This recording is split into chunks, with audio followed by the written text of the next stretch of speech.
The scrapes.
They know I'm here now. We won't be...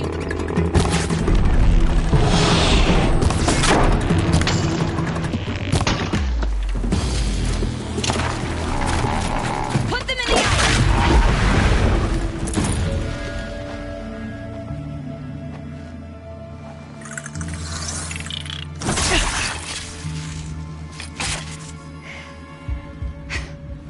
An outlander, huh?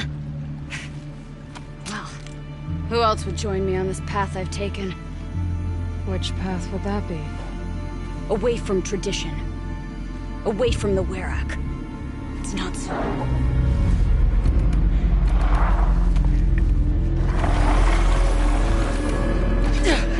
Damn. CD metal too. But my need is greater. I was told the Banuk don't accept help. Is it true? They don't. I do.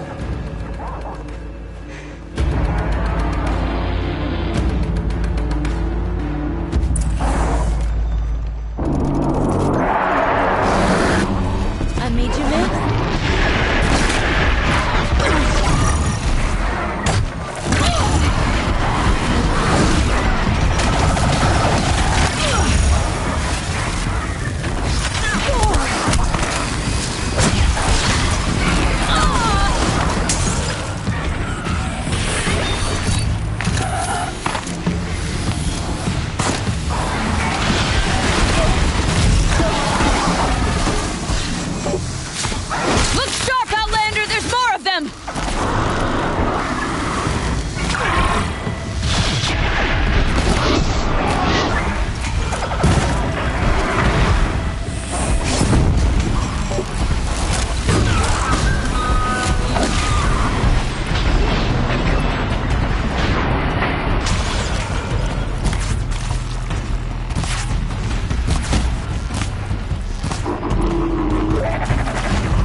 An outlander.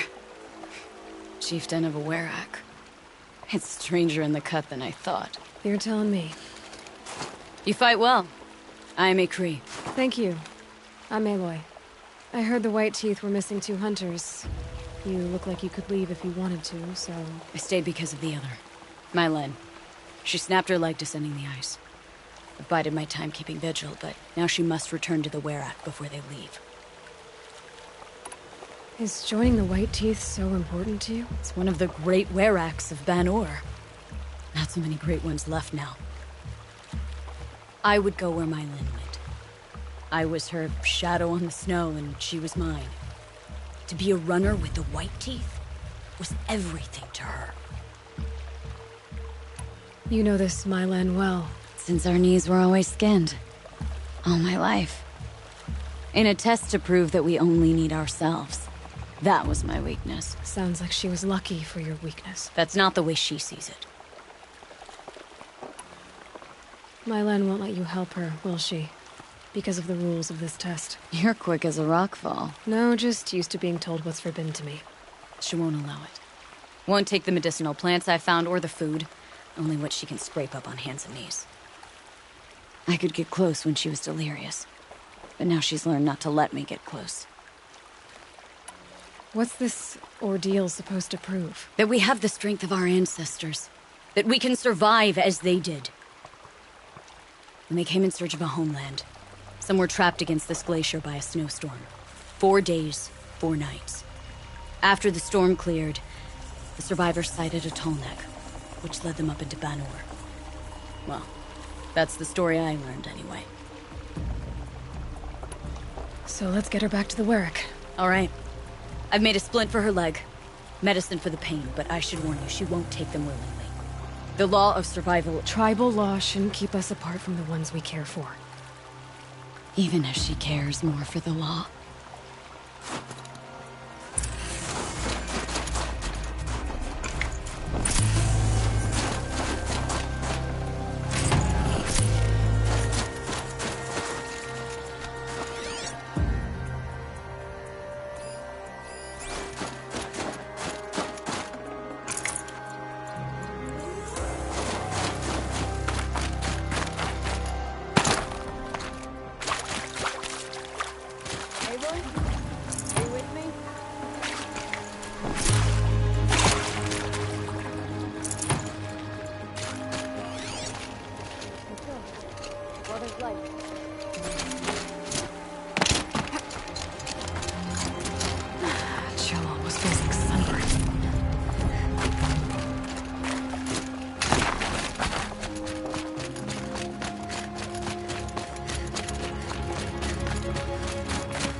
Come. Up.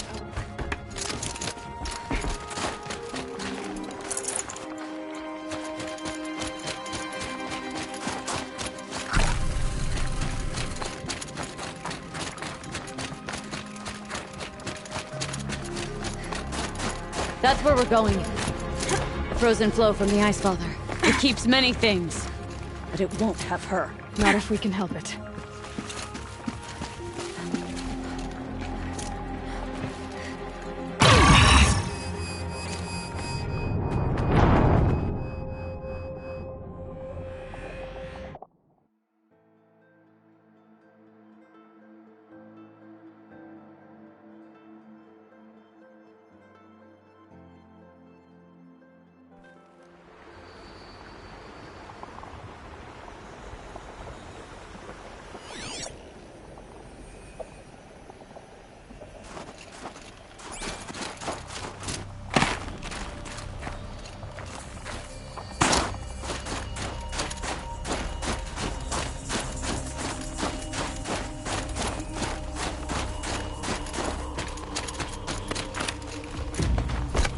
Come.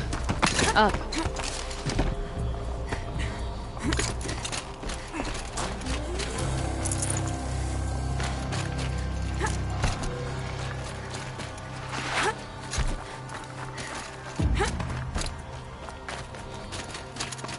That's where we're going. The frozen flow from the Ice Father. It keeps many things, but it won't have her. Not if we can help it.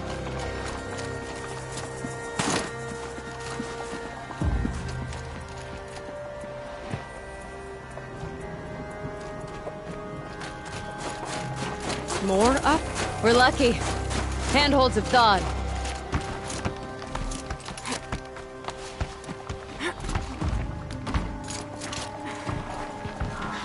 There. She's passed out again. Between us, we can fight the machines off before they reach her. Another tradition broken. Take it from me. It gets easier the more you do it.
Won't be easy, Aloy.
Might regret this.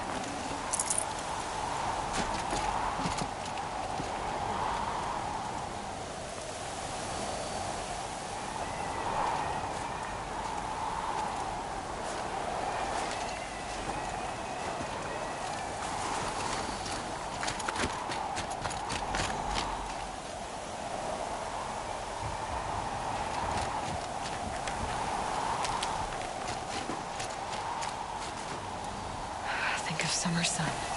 Breeze through the trees.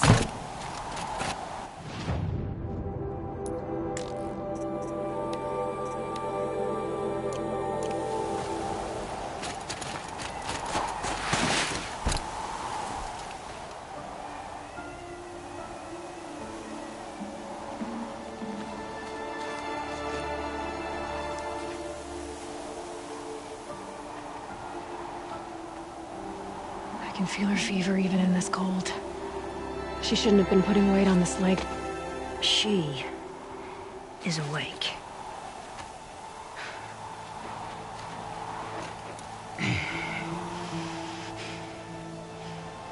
Miss Outlander. You brought her here, Ikri? You think I went to the Nora homelands to find a spear to drive between us? I told you. The ordeal is mine, and mine alone. I will survive! Which would you rather keep, Mylin? Your leg or your pride? Because I think you're gonna have to choose. Finish it.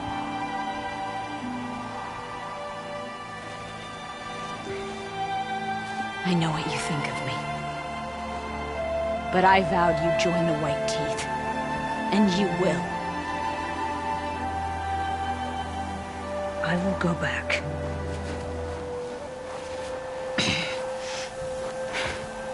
Alone.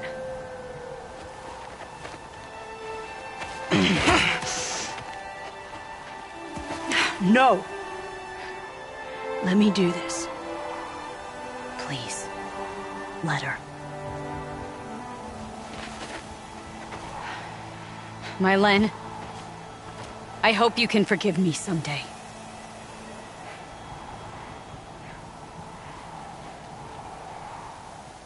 I never accepted your help. It's the Werak you should ask for forgiveness. I didn't care about the Werak.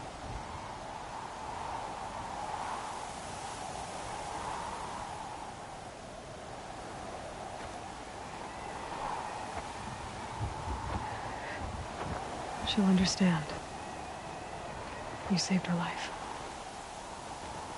You don't know the Banuk very well, Aloy.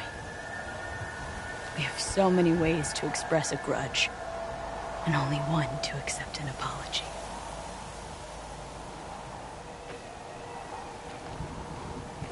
I have to go my own way. I don't belong with them, who left her to die. And I don't belong with Ikri. I'll find a crack in this glacier, and I'll shout my grief into it. And the ice can keep it forever. What should I tell them? Werak. That I fell. And that she endured. Will you?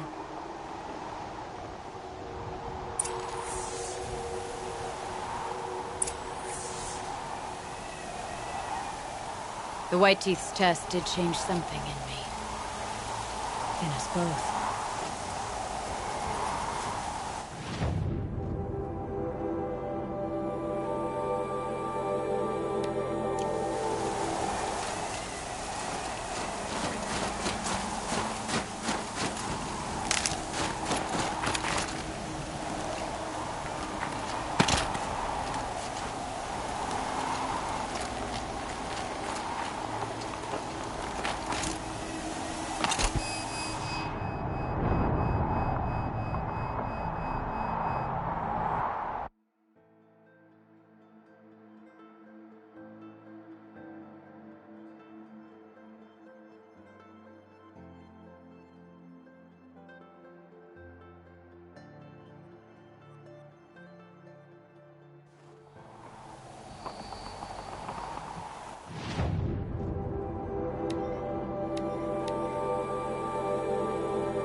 Got one.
They know where I am.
sticking out of that thing's back.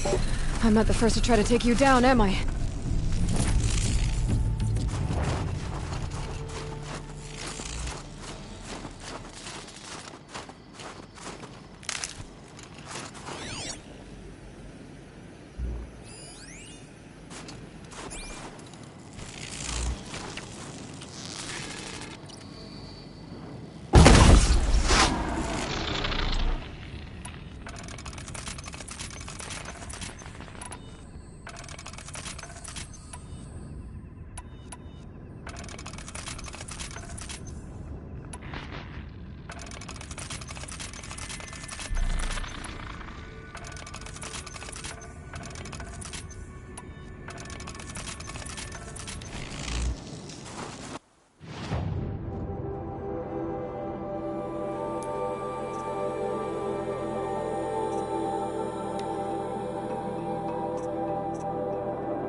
Closer to Banuk lands. They should exercise some caution. I remember my Lena's returned. I expect you have something to say about this. I do. Then convince me what an Outlander's word is worth.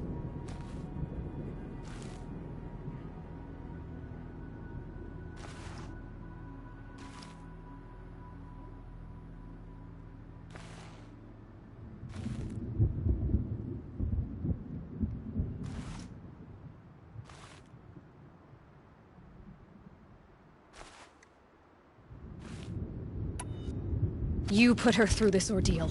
She gave up everything for your rules. She refused aid, just like you taught her. Walked back on a ruined leg. Left a friend behind. She passed the test. That's my word. Are you questioning it? My coldness to bring forth such heat? It must be the truth you speak. The White Teeth shall accept her. Outlander. So nothing of the other hunter? The one called Ikri? She's gone. She sounded brave. Her name will always be in my song.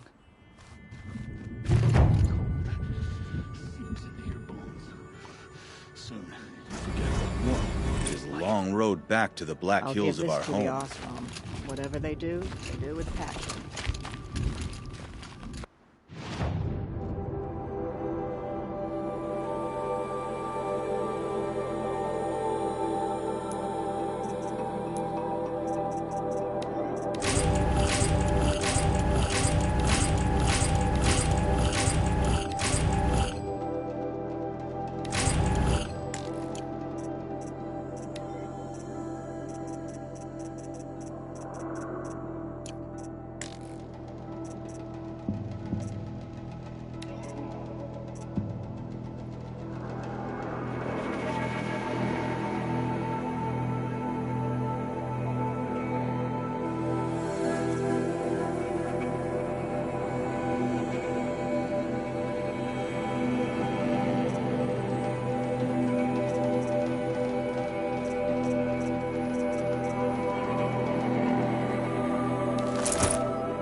I...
traveled further south than the Grave Horde.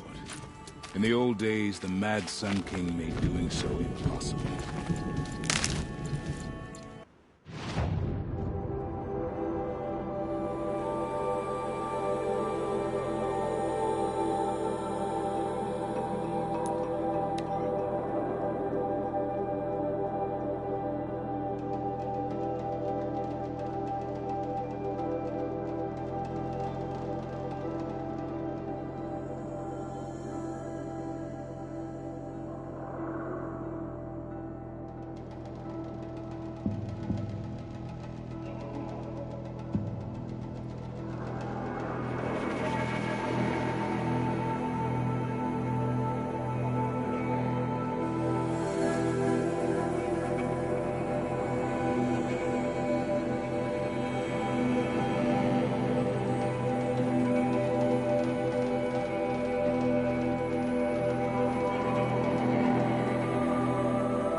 Init told you the truth.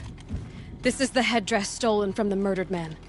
You'll find more in a ravine north and west of here, along with the bodies of the killers. The exile still served its purpose. He was guilty of our suspicion. Fate has fallen like snow, and should Initut return, he will be absolved. You can't be serious. He speaks for the Werek, my Nora friend. You look ridiculous. If you would return to my Wirrak, you will behave as a Banuk does. How does a Banuk behave, my chieftain? Like I did?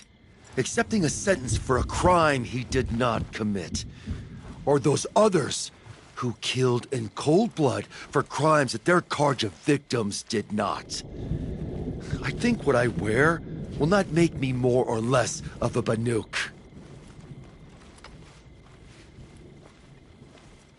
For his own sake, it would be wise for him to think less. Nora, friend. I'll talk to him. But not for you.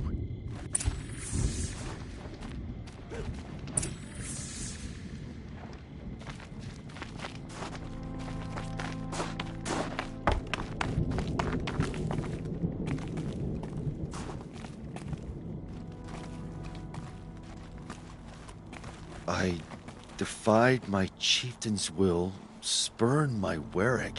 How are you feeling? As if I've been pounded in the guts.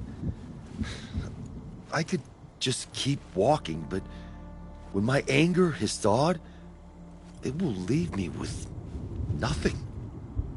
Where else would I go?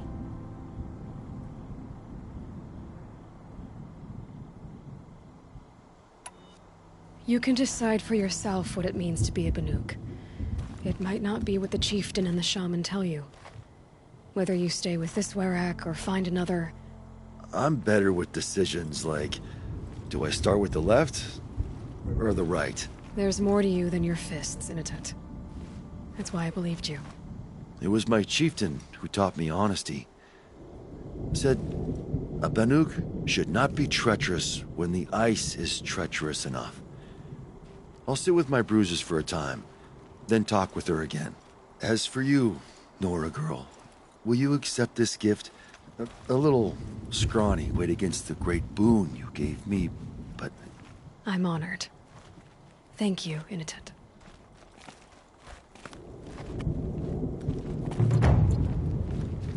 I must decide what to say to Copuli. One tooth lost is enough.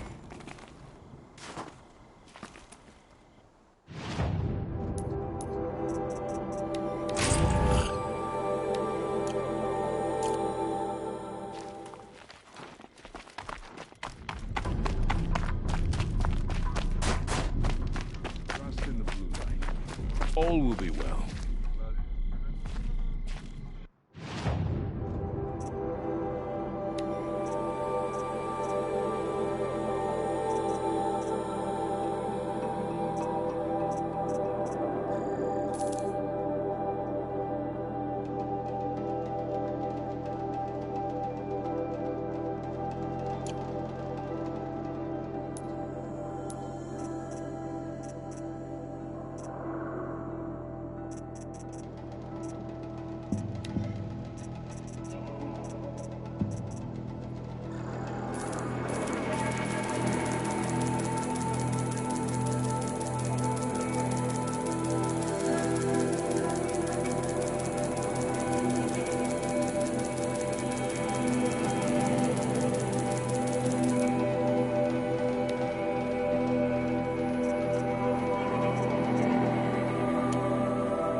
Freezing. The ground, the air, me.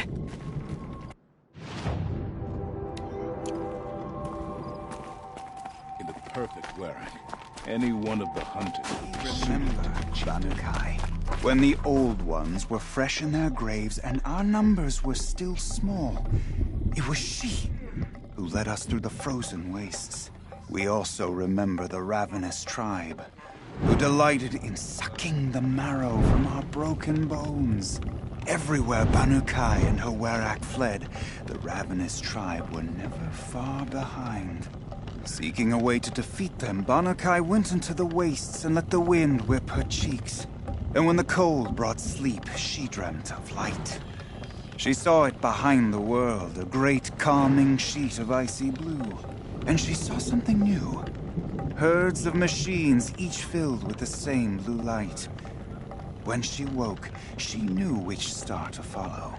She walked for many days and nights until she arrived at a temple built from sparkling ice. At the gates of the temple, she was met by the machines from her dream, who bowed to her as she entered. Inside, Banukai discovered the blue light bubbling from a hole in the snowy earth like a spring. "You bid me come," she said. "My people need aid. Will you provide it?" The machines whispered to Banukai. "We go where the light goes, for we are its chosen vessels. There is darkness in your heart. It cannot hold the light for long. Carry it to your people if you must, but the cost will be great." Banukai waded into the pool. The light reared like a nest of snakes and struck Banukai, piercing her skin, filling her up. Banukai did not scream, though she was in agony. Banukai did not collapse, though her limbs shook. She climbed from the pool and carried the light inside her. She marched toward home, and the machines marched behind her. As she walked, the light struggled to push its way out of her, but the machines were there to aid her. She sewed her body shut with their cables, patched herself with their metal, and kept the light within. When she arrived, the forces of the ravenous tribe had surrounded the camp. Although the light had left her with 1,000 wounds, Banukai charged. And because she held the light, the machines followed. The ravenous tribe killed many, but those in camp rushed to join the battle. They gathered pieces of the fallen machines and from them fashioned weapons. And it was with these that Banukai's people repaid the suffering the ravenous tribe had wrought upon them. When quiet descended, Banukai finally fell. The machines bowed their heads, and her werak wept. The light she'd held within her drifted from her wounds and rose to the sky. And for just a moment, before life left her, Banukai knew the truth of the blue light. And she felt peace. We remember Banukai, the first to crawl from the cave beneath the world, who brought the machines to us. When we speak the name of our tribe, we remember her. And we will not forget.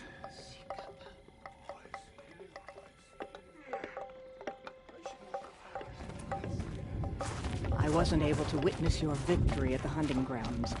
Perhaps a repeat performance is in order.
Quite a view you've got up here. It's a useful perspective.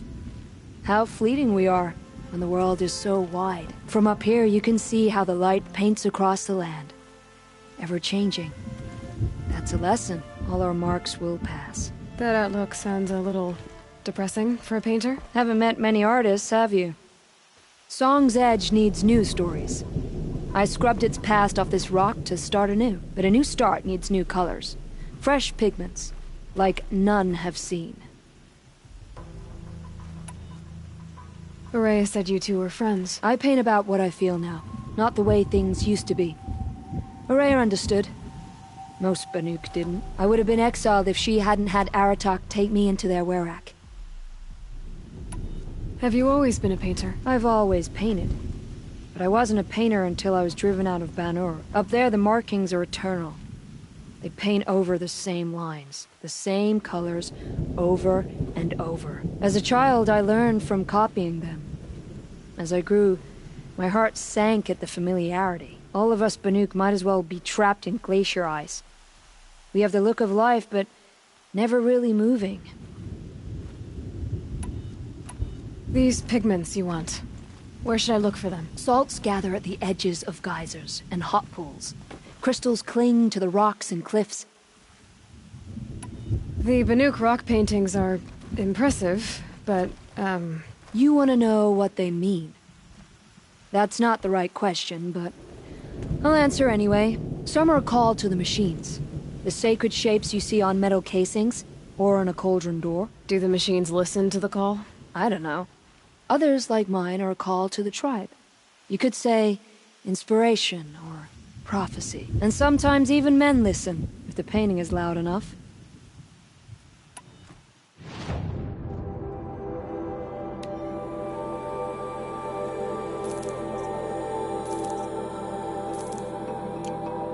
Would you look at that, Nora girl? You've bought me all I need. Do you always travel with your pockets full of paint stuffs? Honestly, Sakuli, I go around filling my pockets with most of everything. Stop. I'm beginning to like you. I work alone, but come back around later, and I'll have something for you then. That's me. Maybe it's a machine rider who looks like you. Where's she going? You tell me. To ruins or mountains, through flood or thaw, past, future, destiny. But I don't think she's scared of any of it. You helped me. Inspired me. And the people of the Cut. Let this be inspiration for you, wherever you may run.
Fistful of blue gleam's worth braving the cold.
Care to talk about these figurines of yours? They're not really mine, but I've always got time to talk about them. There you go, Enjuk. That should be the last of the figurines.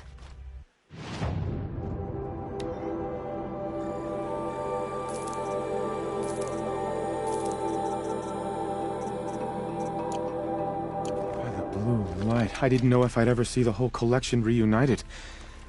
And look at them. They're beautiful. You've done a great thing, Aloy. These may represent the last record that any of these beasts ever lived. Take this. It's the least I can do. And come back anytime. I and our animal friends await your return. That's all I need to know. Are you sure? You can never learn too much.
The fearsome cougar.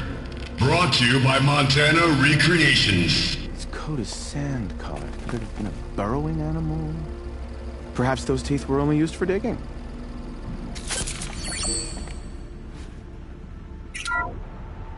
Bison, bison, bison. That's the actual Latin name of the regal American bison. Brought to you by Montana Recreations. Latin? Perhaps that's some sort of old-world custom in which one repeats the name of a particularly revered animal.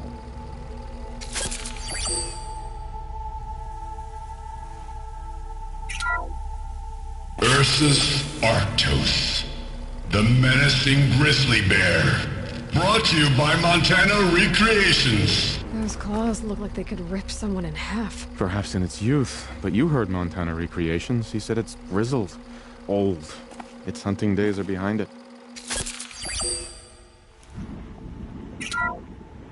Odocoleus virginianus, the majestic mule deer. Brought to you by Montana Recreations. Not built like a predator, but perhaps it needed those horns to take down its prey in the absence of sharp fangs.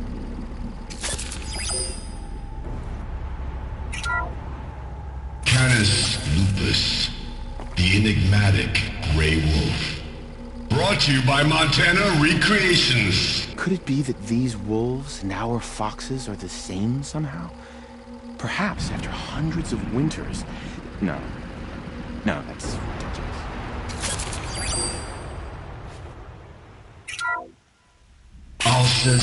Alcis, the noble moose. Brought to you by Montana Recreations. The horns grow like trees. Of course, this moose used those bizarre growths to blend in with its forest home.